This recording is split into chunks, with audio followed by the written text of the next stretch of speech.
Now that the Broncos offseason has officially come to a stopping point, I thought it would be a really good idea to take all of the offseason workouts, combine them from not only rookie minicamp, the draft, OTAs, and mandatory minicamp, and lump them into one big sum in our official and ultimate Broncos offseason winners and losers. What's going on, Broncos Country? Welcome into the Broncos Breakdown by Chat Sports. My name is Moose, and like I said on today's episode, a combo of the draft, OTAs, and mini camps of the Broncos offseason winners and losers. I should remind you that there are no real losers.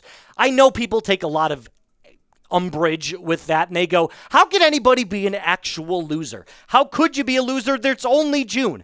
I get that. I realize that for the sake of the argument and for either lack of being mentioned during mini camps and OTAs, or maybe something happened in the draft, some guys are a little bit less fortunate than others. That's what we mean by losers. I should also mention, though, if you haven't subscribed, you're also missing out, and you're losing out on major free Broncos content, so make sure you hit that subscribe button right now. All right, on to our first winner. Let's go with our round 2 pick, RJ Harvey.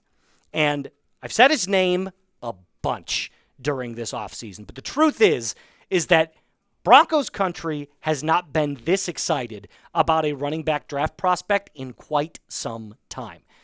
Listen, I realize that he's not Ashton Jeanty, and he's not Omarion Hampton. But I do feel like that under Sean Payton, he can thrive in his own role. Omarion Hampton is going to be a bruising back. Ashton Jeanty is going to be beat into the ground by Pete Carroll's run-first style of offense. RJ Harvey, in my opinion, not only can have the longest career, but can also have the most success as a dual-threat back, because of the way that Sean Payton has his joker role for not only the tight end, but for the running back position. So I look at RJ Harvey and everything that all of the media members and Sean Payton and Joe Lombardi have gushed about him during the offseason, and they all say the exact same thing. This kid is going to be a stud. And I'm not even going to lie to you. Out of all of the Broncos 2025 draft picks, RJ Harvey is my favorite. Not because I don't like the other players, but when it comes to the upside, the potential to be amazing, Harvey is clearly number 1 on this list, according to Moose. So I look at Harvey and what he did when he started rookie minicamp to where he ended up after J.K. Dobbins was signed, and what J.K. Dobbins had to say about him, which was he sees special in RJ Harvey. I mean, it was all over the media. Dobbins, after he signed, said, not only am I going to mentor this kid, but I see something in him. I see the potential. I see the grittiness. I see the work ethic. I see the desire to be amazing.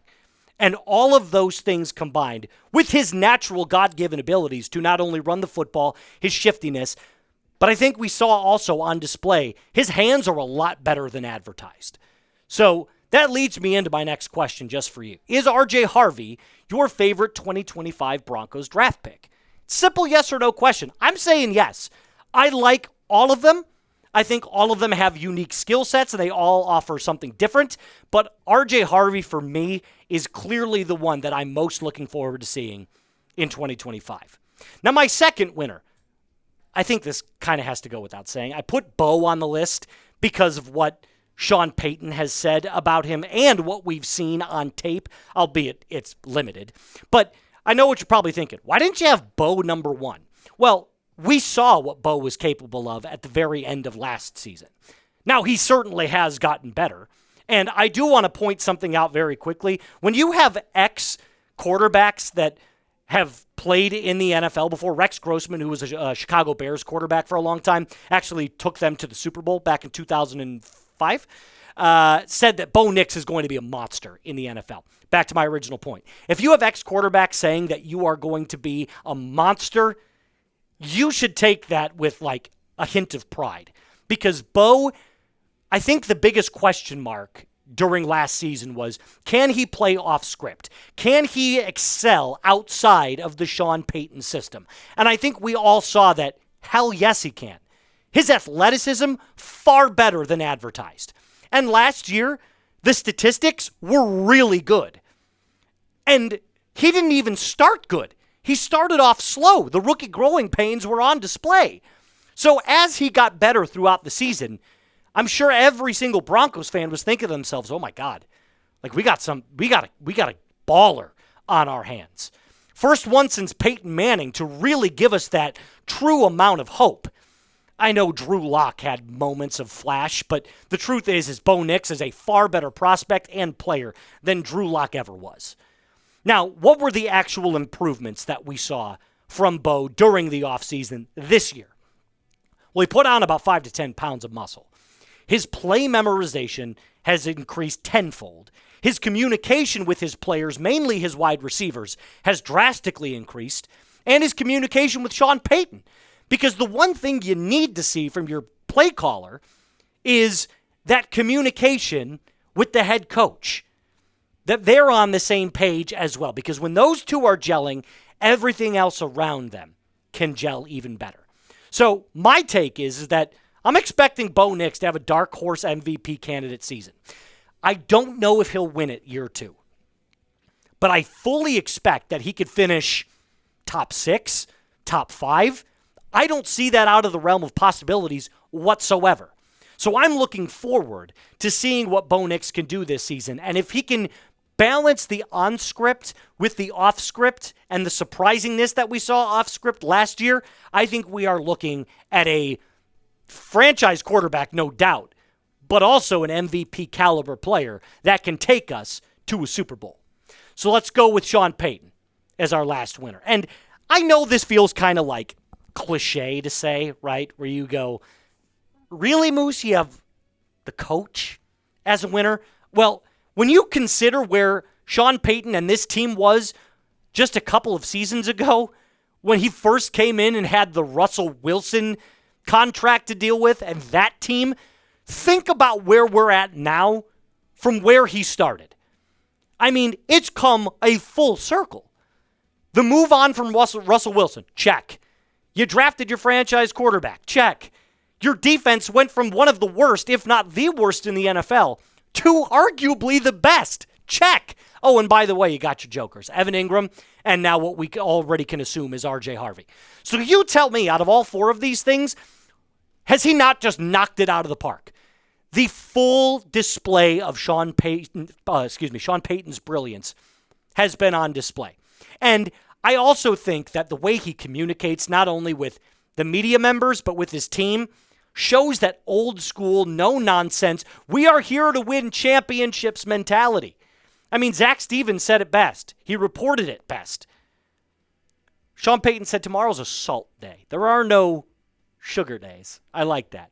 And I feel like there's a lot of younger head coaches right now in the NFL that they let their players have all these like fun little breaks during OTAs. And Sean Payton's like, we're here to work, man. We're here to get better. If we want to beat the Kansas City Chiefs and win the AFC West, God damn it, we've got to make sure that we're always on our game. So the influence that Payton has cannot be ignored. And that's something I greatly appreciate, especially as a young person. I'm not even 30 yet. And I look at this and I say, that's the guy that I want to play for. And I'm sure that's what's attracting free agents to Denver like we saw this last offseason period. So who is the biggest winner out of every single Broncos player/coach this offseason? Let me know in the comment section down below. I have to say it's Sean Payton.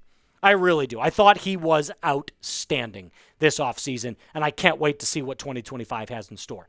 Speaking of what we have in store, Fanatics has this in store right now. And if you use this link that I've put in the comments and description of today's video, go to chatsports.com/BoNixT. You can start shopping all the best Broncos gear today. I realize that It's a black T-shirt. It's summer. It's getting hot. But the truth is, this is sleek. It's cool. It supports the channel and QB1. So do me a favor. I made it simple for you. This link is already ready for you to go. Start your shopping today at chatsports.com/BroncosNixT.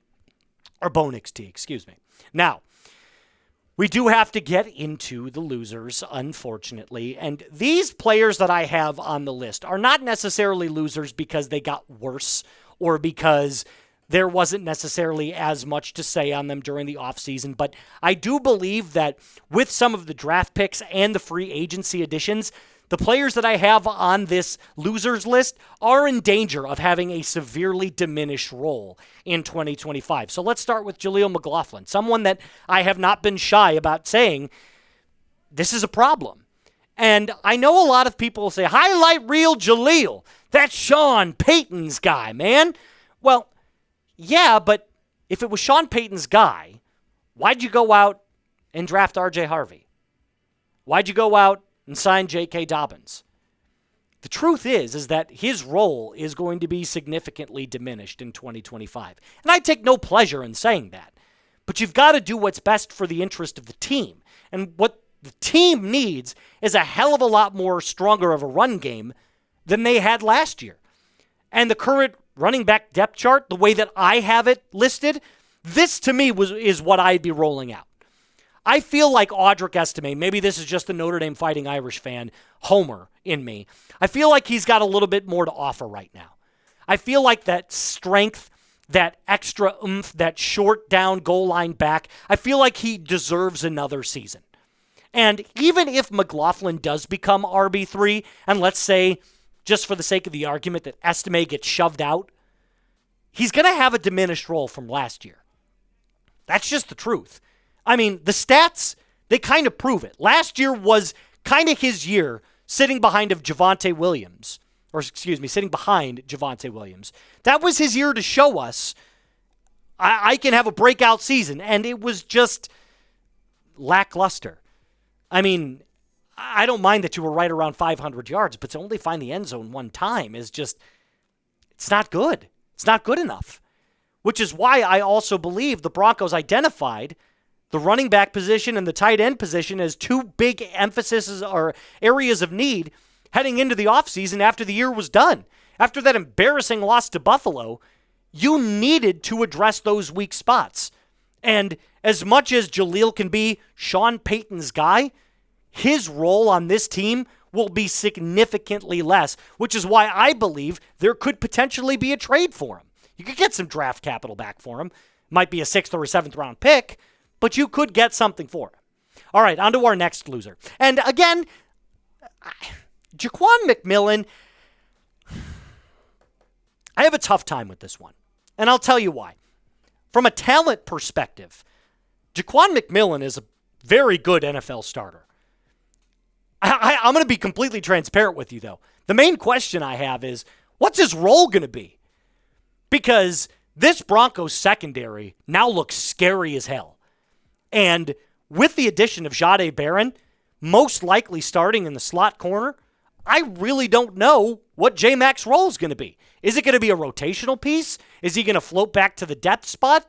Like, what's it going to be for him? Because you've got Pat Surtain. He's not taking away snaps from Surtain. So could he eventually shift outside? Probably not. And again, like I said, from a production and a number standpoint, I have no issues with what he was able to prove the last couple of seasons. His PFF grade could be a little bit higher, but like I said, PFF's not the Bible. And the last 2 seasons, he's getting better. He's not getting worse. I mean, 30 more tackles than he had in 2023, doubled his pass breakups, same amount of interceptions. His coverage grade was slightly higher. This is a player that has proven he can be a quality starter. But do you want quality or do you want special? And I think Jahdae can be special. Now, does that mean Jahdae could be special as an outside corner? Maybe. Does it mean that he'll stick primarily in the slot and be a special slot corner? It's a possibility. I just don't know what it's going to end up looking like for Ja'Quan McMillian. And that's why I have to put him on the losers list. Because if I don't know where your current role stands on this team, how can I label you a winner? I mean, and this is all under the assumption, of course, that Jahdae is what we think he's going to be, if he is as good as advertised. So I'll just ask you this. Pick a winner, or not a winner. Take two. Pick a starter for me. Jahdae Barron or Ja'Quan McMillian. If I had to put my money on it right now, I have to go Jahdae. He went in the first round, 20 overall. You've got to start him. So, unfortunately for Ja'Quan, I love his talent. I think he's good enough to be a starting corner, or the starting nickel corner week 1. But I got to roll with JB. And that's just where I'm at right now. All right, my last loser is PJ Locke. And again, another secondary position where I look at it and I go, another diminished role for another player that, I'm going to be completely honest with you, didn't show me that much last year. I mean, just take a look at the full depth chart. Pat Surtain, best in the league. Ja'Quan McMillian, good starter if you don't have Jahdae Barron there. Brandon Jones had the best season of his career last year. We'll touch on him a little bit later on in the episode. Talanoa Hufanga, elite talent. Riley Moss still has the ability to be a quality starter as well. So I look at the additions that were made in Talanoa Hufanga, and I look at the depth that they still have, mainly in Devin Key, and I say, is there really an issue with depth at the safety position? And my answer is, not really. Like, anybody can be that depth piece because you're hoping that Hufanga and Jones stay completely 100% healthy. And Hufanga, you brought him in for a reason. You paid him all that money for a reason. When he's healthy, he is a Pro Bowl caliber safety. PJ Locke is not a Pro Bowl caliber safety. Brandon Jones had the best season of his career, and that was with the Broncos. So I look at what Vance Joseph is trying to do. I think he sees the quality of our starters, and I look at the additions that were also made in adding and signing Sam Franklin Jr., and I say, what does PJ Locke's role look like? And the truth is that it's probably going to be even more diminished than it was last season. I mean, hell, Brandon Jones last year, look at these numbers. You want him off the field? I don't think so. You want Talanoa Hufanga off the field? I don't think so. So if it were up to me and I'm George Payton and I say, is there a possibility that we trade PJ Locke and get some draft capital for him and have the next man up mentality for that depth, for that rotation? It's something that I could easily explore for sure. Now, before I end the episode completely, our next goal, call it a mini goal, if you will, is 36,300 subscribers. We only need 31. So if you could do me a huge favor, hit that subscribe button, lock us in, and send this to a a Broncos fan in your life. My name is Moose. Until next time, be cool.